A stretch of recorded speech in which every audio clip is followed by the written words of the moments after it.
and participation of women and persons living with disability at the grassroots level has gone down. Now, this has become a source of worry, especially at a time when there's increased advocacy for women to climb the social ladder. A former gender minister, Olike Djaba, wants to change this. The question is, how does she seek to do that? Well, she's right here in the studio with us this morning, so we can ask her. Good morning and welcome. Good morning, sweetheart. How are you? I'm very well, thank you. So why are you worried about the low level of participation of women and persons living with disability in the local level elections? Thank you very much. And a good morning to your audience and viewers and all women and persons with disability who are contesting. In Ghana, the population of women is 51.2%. Yes. The population of persons with disability is 3%. When you put the two together, that's over 54%. How can the minority be the leaders against the majority? Indeed. It means that democracy is not working, the rule of law is not working, equity is not working, justice is not working. Because if we women and persons with disability are the majority, you will expect that when we go to pick the forms, we should have more numbers coming from these two vulnerable groups. But you'll be amazed to know that out of over 18,510 forms that were picked, the EC tells us that only 909 forms were picked by women. Only 909. They're not able to give us the data for persons with disability because there is no column to indicate whether you are able-bodied or disabled. Yes. But from previous elections 4 years ago, I'm told that only 20 people were persons with disability. And when you look at the figures for the previous years, like in 1998, out of 547 who picked the forms, only 196 won. If you come to 2010, out of 1,376 that picked the forms, being women, only 412 won. That's about 29%.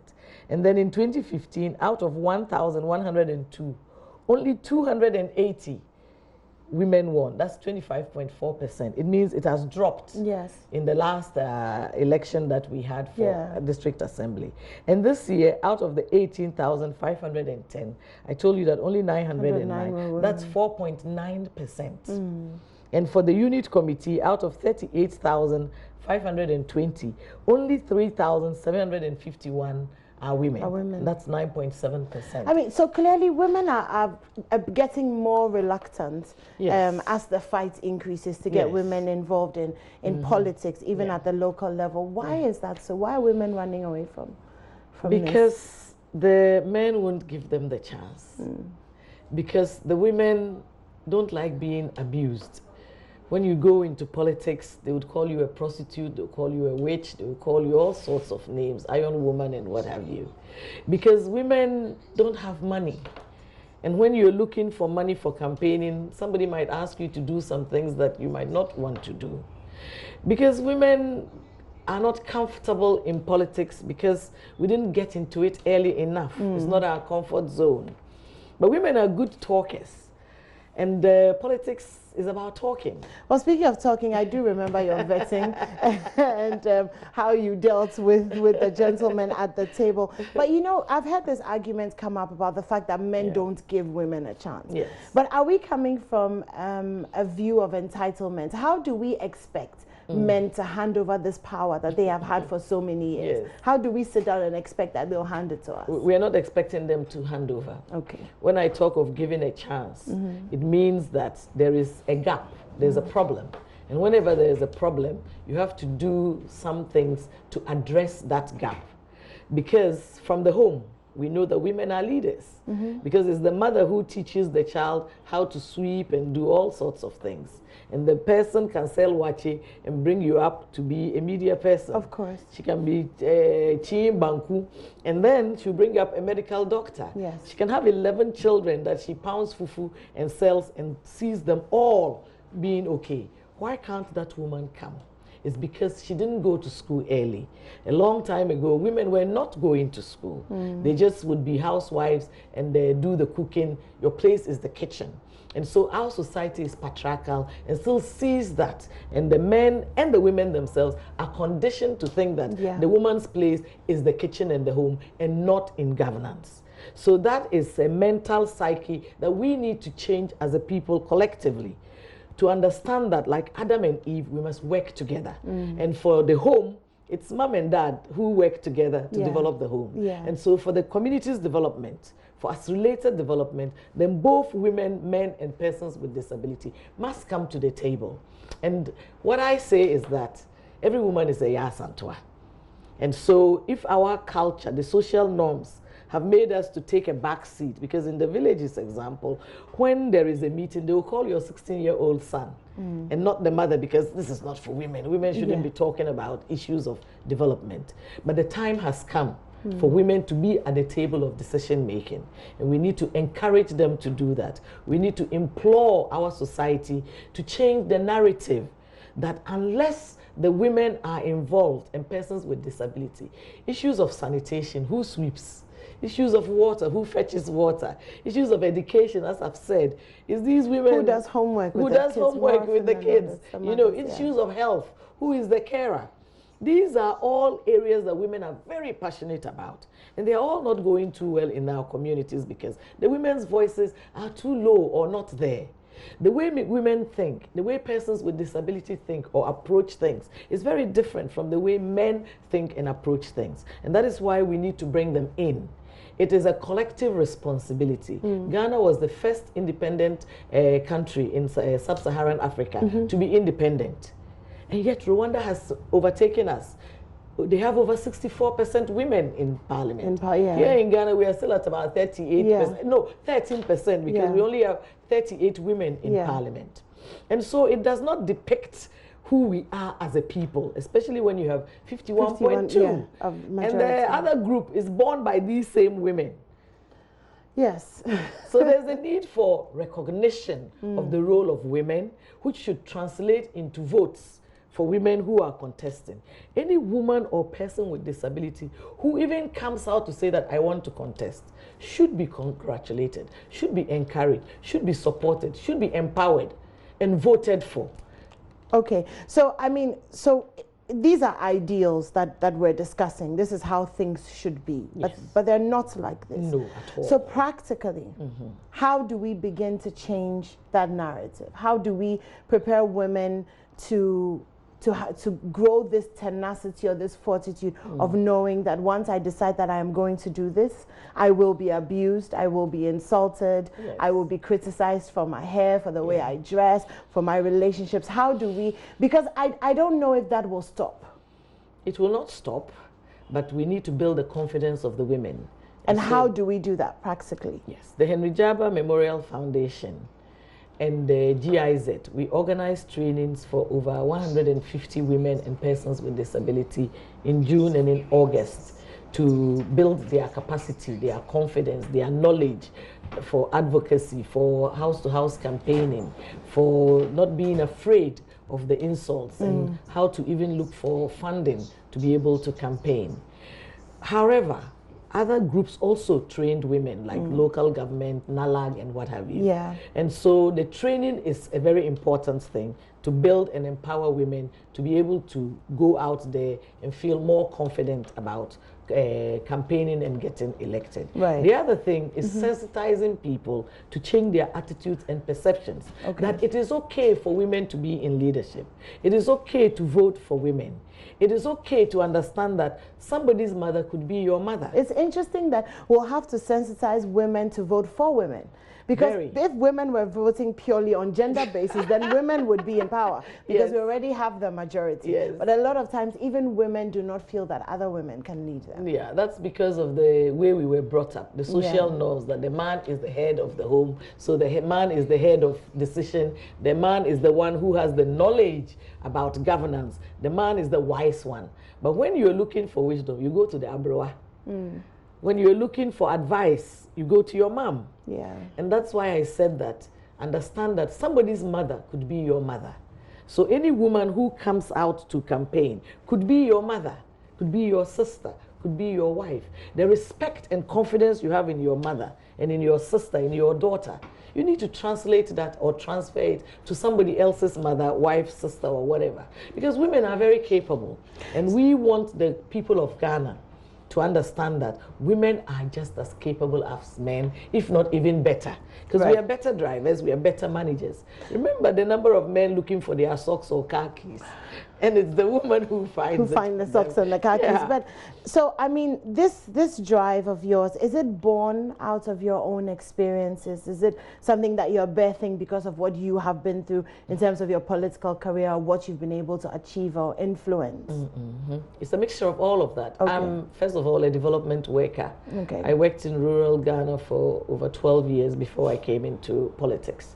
And I realized that the women and children, their rights are like they have no rights. It's like they are not human beings, they are second-class citizens. In the communities, even at the national level, we don't respect women. We don't value them. We don't recognize them when it comes to decision making. We think that they're only good for the home, managing, getting pregnant, having babies, and cooking. We can do that as well as be in school. You multitask all the time. I'm sure you come here at crazy hours. Yes. And you probably have children and what have you. Are you not doing it well? Yes, we're doing it. Yeah, so that's the same thing that women who go to fetch firewood, go to the market, come and clean up and what have you are capable. And it is important that we understand that these are not challenges. They are things that need support. So that if you look at the young girl at the primary level, because of house chores, she doesn't do too well in school. Yeah. But when she gets to SHS, in the boarding school, we all go for preps, we all go for classes, we all sleep at the same time. And then at the tertiary level, now I went to the University of Ghana for my son's graduation. The girls are over 54%. Wow. Across the country, if you look at the SS results, and the tertiary as opposed to the primary, you realize that the girls are doing better because they are free of house chores. So that is an area that also holds women back. For the insults, there are things that men are also insulted. Women have to learn to develop crocodile skins and, as people say, use it as oil to rub, because if you wash it off, it will not stick. If somebody calls me a prostitute, I should be confident enough to be able to say to them that, can you say this to your mother or to your wife? Because I'm somebody's mother and I'm somebody's wife. And so you should not be talking and making derogatory remarks. You see somebody who is disabled who say, oh, your mumu, ntino, she cannot cope. Being a person with disability doesn't mean that your mind is disabled. The mind is what we need. And they might be slow because they can't see or they can't walk as fast as us, but they compensate because of that. Yeah. They work harder and their senses, other senses are at full work. And so things that you who can see will not acknowledge, the blind person will be able to acknowledge or recognize them because of the challenge of being blind or being hard of hearing or not able to walk. It's the same thing with women. When you put women in leadership positions, you see that they perform more and the society expects them to do better. And so we need to push that and encourage the women. And that must be done by the men who are our sons. That my mother, who helped me to become a doctor or a musician or whatever, when she comes into decision making of governance, then the governance will be better because she has made me who I am. And if we recognize that as a people and we can empower more women, because there are more women than men. Yes. And every man has, maybe, I know somebody who said, I have 5 daughters. We have a lot of daughters. We need to make sure that we change the narrative. We fight for the women's voices to increase so that the issues that affect us, like sanitation, education, health, peace, nutrition, and what have you, the voices of women and persons with disability will come and complement those of the men. It is not a competition. No, it's not. It's about complementing each other, like Adam and Eve. I keep saying that if Eve had not asked Adam to eat the apple, we'd all be walking around naked.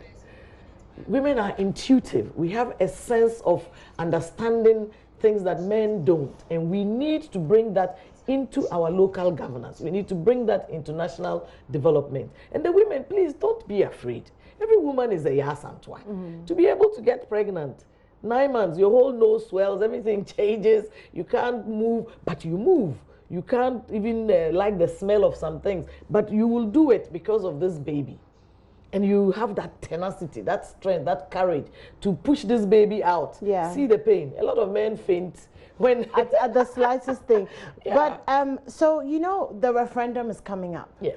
And we're talking about the introduction of partisanship into the local level elections. Now, if we want more women to get into standing for some of these positions, once it's politicized, does that make it better? Does it make it more difficult for us? I have no comment on the referendum. I will not distract from my agenda. My agenda is to push for more women and persons with disability. But isn't this inadvertently, I mean, the same thing? The people who know more about it are better able to speak. You know, I said to you that I've come out of politics. Whatever I say on this, one person or one side will take it. And I don't want anything to take away from the agenda of campaigning and voting for women and persons with disability. These 909 women and about 50 persons with disability, I am pleading with the good people of Ghana to support them, campaign for them, and vote for them on 17th December. Women and men, whether you are a person with disability or not, whether you are a woman or not, go out there and vote for the women and persons with disability so that their voices can be better represented. So just observers want to know, I mean, you came out of active politics and you're running the Henry Djaba Foundation, which was named after your father. So apart from that, what else are you up to? And can we expect you back in politics soon? I mean, you were, it is a fact that you were a role model for so many of us. So having you on the back benches is not exactly what we would wish. So we are looking forward to seeing you out there again, giving us the vim to I was never a politician. I'm a development practitioner who found herself into politics because for me, politics is a means to an end. I was working in 98 communities and I was in my 40s. For how long can you move from village to village trying to eradicate poverty and educate people about themselves? But when you get into politics and the opportunity that I was given to be a women's organizer, to be a minister, that is a privilege that gives you a bigger platform to be able to bring about the change that I was seeking to do working in those communities. And so I had the honor of meeting people like you. It opened up my mind about all sorts of things that I didn't know. So I'll always be grateful to God for that opportunity. However, I'm now in my late 50s. I have retired. I need to do what makes me feel most comfortable, and that is bringing up young people like you, women and persons with disability. It fills me. I dream about it, wanting to see this change that tomorrow's young women like yourself and men will not be going through, and that next year we'll not be talking about the fact that only 900 women. Next year we should see 10,000 women going to pick forms and being elected, women with vim, women going out there with tenacity, and not being afraid that somebody is insulting me and so I will not go. Don't mind the insults, just focus, and keep on fighting for your children, because we fight to change our communities for what? For our children, for our families, for Ghana. And that is what occupies me. And I'm so content. I feel more relaxed. Don't I look relaxed? You look very relaxed. You do look very relaxed. So I'm still contributing to Mother Ghana, but in a different way. By raising up the next generation who have perhaps more vim and can go out there and take territories. Thank you so much for joining us. Thank you so much. And we wish you all the best. We look forward to seeing you. And who knows, maybe we'll see you out there one of these days.